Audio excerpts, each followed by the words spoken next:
waraana sadaraatiin sabraa qabannee ta'aniirra gaafatama keenya nuuf ibsi fattoota keenyaaf. Itti gaafatamni kiyya saajiniidha, ajaja abbaa shantamaati. haa ta'u kana keessatti akkuma beekamu yeroo ammaa kana dhimma sakatta'insa dhimma sakatta'insa adda bilisummaa Oromootii fi juuntaa barbaanna kan jedhamuutiin fedha keenyaan osoo hin taane hooggansa nuutiin ol jiruutiin dirqisiifamnee milishaa ganda keessaa filatameetiif akkasumas poolisii idilee poolisii humna addaa Oromiyaa akkasumas federaalaa taane waliin ta'uutiin deemamee dhaqamee halkaniin sakatta'amee nama muraasa shanuu hin caalanii adda bilisummaa Oromoo yookaan shanee jedhanii nu bobbaasanii akkaataa nuti hin beekneetiiniitii fi nu dirqisiisuudhaatiin nu bobbaasanii turan. haa ta'u maleetii gaafa bobbaanu keessatti akka nuun jedhane osoo hin taane faallaa isaa ta'uutiin nuti waa tokko gochuu kan hin dandeenyeetii fi adda bilisummaa Oromootiin yeroo ammaa kana keessatti booji'amnee harka isaanii kan jirru ta'uu isaati. Hello. Egaa yeroo ammaa mootummaan uummata Oromoo ajjeesaa jira, hidhaas jira, saamaas jira. Mee isin akka hojjetaa humna nageenyaa mootummaa turtanitti yeroo itti miseensi waraanaa yookiin miseensi poolisii idilee gocha akkasii raawwachaa ture maaltu isinitti dhaga'amaa ture? Guddaa galatooma. Yeroo akkasii kana keessatti nuti yeroo jalqabaatii fi poolisiin Oromiyaadha yoo gaafa jedhamu keessatti Oromootiif waan hojjetu nutti fakkaate yeroo jalqaba baane sanaatiif garuu gaafa dhaqneechi keessatti dhandhamnee ilaallu keessatti wanti nama gaddisiisu ilmaan Oromoo irratti yaada mana gubuutii saamichi kun gaggeeffamuun isaa kun unuutiin iyyuutii akka dudduubatti deebinee harka keenya kennannu adda bilisummaa Oromootti nu taasisaa ture.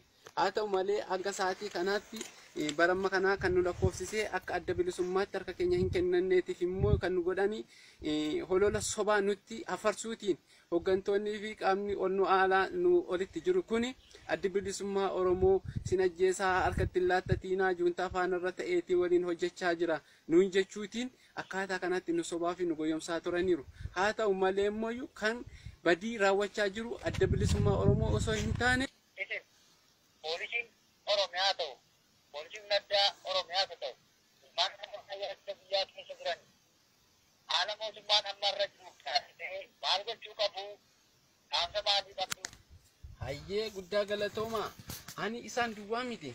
Ani qotee bulaarraati gaafan ka'u qotee bulaarraati kaasee hanga waraanaati hanga mootummaa sadarkaa mootummaa jedhamee amma jiru kanaatti kaasee dhaamsan ani dhaamuu fi qotee bulaa keenya keessas haa ta'u waraana kana keessas waraana mootummaa keessas haa ta'u of dagachuu baay'eetu jira jechuudha. Maali gaafa jennu keessatti hololaatiin eenyummaasaa dagatee kaayyoosaa akka inni fiixaan hin baasneetii fi duubatti akka deddeebi'u taasisuutiin waraanni adda bilisummaa Oromoo fi Oromiyaatiif hojjetu kuni akka inni maqaa balleeffamuutii fi akka inni lukasaa dhaabbatee biyya isaatiif hin falmanne biyya isaatiif hin hojjenne biyya isaaf wardiyaa akka dhaabbannetti kan ololaa jiranidha. Kun immoo soba ta'uusaa hubatanii qotee bulaan keenya illeetii bakka jiru keessatti eenyummaasaa beekee adda bilisummaa Oromoo wajjin irraatiin akka dhaabbachuu qabu jechuun barbaada. Warri achi keessa warroonni harcaanii duubatti jiranii garuu baay'inaatiin adda bilisummaa Oromoo eenyummaasaa kan beekaniitii fi isaan faana irra jaalala kan qabanidha baay'een isaanii.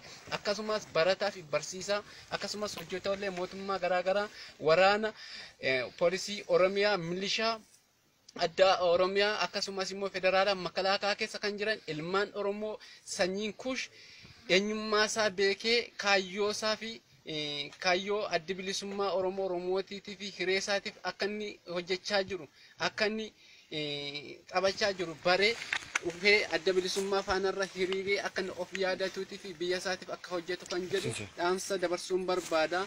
Anis immoo eenyummaa koo beekeera kanaaf fuulduraatti immoo waan jiru maraatiitii fi ani adda bilisummaa Oromoo faanarra ta'eetan biyya kootiif nan hojjedha kan jedhu barbaada.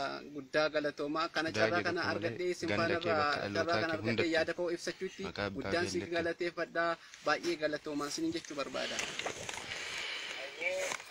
Galatoomaa mee riyaa kan kabraa hawwanii haala kana keessatti boojjamtan kan biraan bibbisaa naa kenna. Tole. Oh, jirtu. Ayeen dhaggeeffattoota miidiyaa irraa ta'an Oromoo. Carraaqamna. Bibbisaa jiruu boojjamtoota miseensa poolisii Oromiyaa dirqamaan akka waraana bilisummaa Oromoo lolanii isa shaggar yookaan immoo isa shawaa irraa Marummaan isaanii hidhatanii bishaan dheebuun minaa hin jenne abdiidhaan itti adeemanii biyya isaanii kana bilisoomsuudhaaf qorra keessa bulanii aduu keessa dhaabatanii hin dhumne iddoo hirribaa nuu kennanii nyaata wanti na reeban waraanni bilisummaa Oromoo nama reebaa mana namaa gubaa biyya diigaa jira wanti jedhamu sun ijaaf ijatti wanti qabatamaa ani argan jiru waraanni bilisummaa Oromoo mirga isaatiif firee isaatiif kaayyoo isaatiif kan qabsaa jiru ta'uu isaati waan argee irra darbee beelaan aduu keessa ganna rooba keessa kan ciisee qabsaa jiru ta'uu fi haalan ofii koo dhaqee akka loltuu poolisii Oromiyaa tokkotti akkan xiinxala gaggeessetti hamman argeetti waan qabatamaa tanjabiliin jiru isa kanan argee waan nama to'ataniifis illee immoo waan isaan kunuunsa isaan godhaa jiran waan ajaa'ibaadha jaalala qabu hawaan isaan jaalata qabeenya hawaasaa waan isaan balleessan tokkollee hin jiru kunuunsa isaan namaa godhan shakkamaa tokkollee ittiin qoratan steeppii isaa kan eeggate ilaa filaameen kan wal dhagaan chain of command kan qaban qaama sirna of danda'ee fi kaayyoof galma qabu ta'uusaa wanti bal'inaan hubadhe jira baay'ee na ajaa'iba anaaf illee kunuunsaa fi firiideemii akkan argadhuuf na gorsu na jajjabeessu miidhaa narra ture kanaan durallee waan adda addaa odoon bal'inaan ibsee fi gaarii ture ammas isaan biran jira kunuunsa isaanii keessa jira waan ta'eef haalli akkas akkasii kun kan mudataa turee fi haal duree wanti isaan irraa dubbisaa ture bifa kana fakkaata hayyee itti fufuu dandeessu. Waamicha akkamii gootaa fi ilmaan Oromoo yeroo ammaa meeshaa diinaa baatanii sanyii isaanii ajjeesaa jiran kanaaf warra siffate maal jetta hanga maalii qabda? Maal seete yeroo ammaa biyyittiin garatti deemtu hin beekama anillee dura natti fakkaateet garaadhaan gabroomeen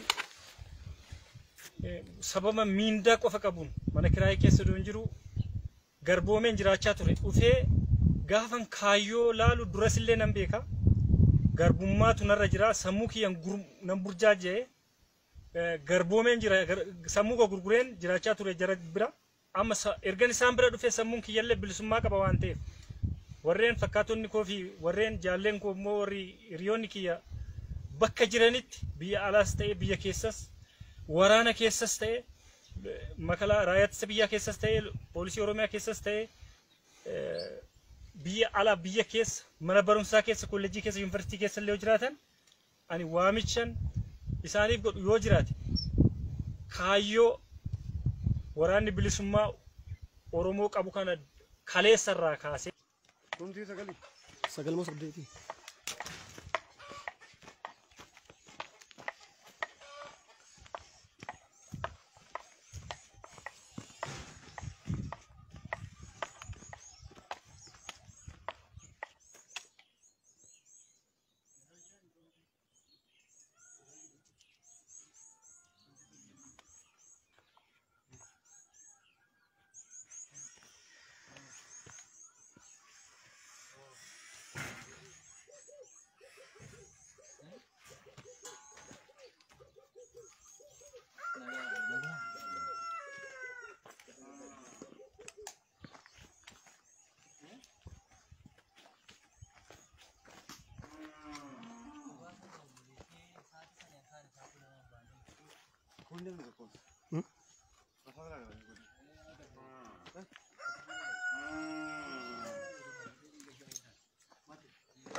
Hinjirtu.